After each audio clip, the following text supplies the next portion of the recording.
तर आपण पाहतोय सध्या अमित ठाकरे आता पुणे पोलीस आयुक्तांच्या भेटीला आलेले आहेत। अभाविपच्या शाखेला टाळं ठोकण्याचा मनसेनं प्रयत्न केलेला होता।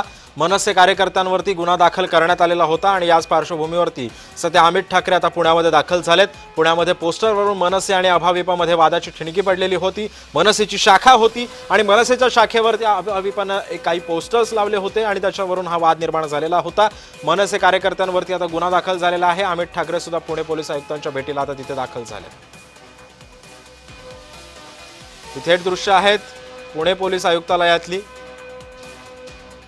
अमित ठाकरे सध्या पुणे पोलीस आयुक्तांची भेट घेण्यासाठी आता दाखल झालेले आहेत। पुण्यामध्ये पोस्टरवरून मनसे विरुद्ध अभाविपमध्ये वादाची ठिणगी पडलेली होती।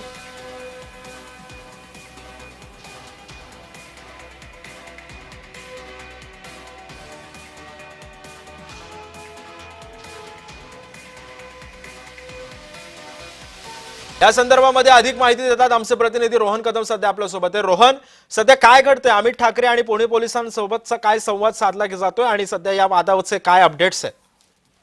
मनसे नेते अमित ठाकरेंनी आज पुणे पोलीस आयुक्तांना भेटण्यासाठी काल रात्री जी आहे ती वेळ मागितलेली होती आणि साधारणतः 11:15ची वेळ अमित ठाकरे यांना पोलीस आयुक्तांनी दिलेली होती। यांचा अमित ठाकरे जे आहेत ते पुणे पोलीस आयुक्तालयामध्ये पोहोचले पाहायला मिळत आहेत आणि विद्यार्थी सेनेचे असंख्य कार्यकर्ते, शहरातील पदाधिकारी देखील या सगळ्या भेटी दरम्यान जे आहेत ते उपस्थित राहिलेले पाहायला मिळत आहेत। अवघ्या काही मिनिटांमध्ये या सगळ्या बैठकीला सुरुवात होते। त्यापूर्वी एसबी स्पेशल ब्रँचचे जे उपायुक्त आहेत संदीप भाजी-भाकरे यांना भेटण्यासाठी पहिल्यांदा अमित ठाकरे गेलेले पाहायला मिळत आहेत। त्यांची भेट घेऊन वरती पहिल्या मजल्यावरती पोलीस आयुक्त अमितेश कुमार यांच्या केबिनमध्ये या दोघांमध्ये चर्चा होणार आहे। ज्या पद्धतीने काल अखिल भारतीय विद्यार्थी परिषदेवरती आरोप केला गेला की वाडिया महाविद्यालयामध्ये एक पोस्टर लावलेलं होतं, त्या पोस्टरवरती बॉयकॉट मनसे अशा पद्धतीचा आशय होता आणि त्यानंतर मनसेच्या कार्यकर्त्यांनी जे आहे आक्रमक भूमिका घेत मनसे कार्यालयाला, अभाविपच्या कार्यालयाला जे आहे ते टाळे ठोकलेलं होतं आणि त्यानंतर मोठा वाद जो आहे तो पुण्यात निर्माण झालेला होता।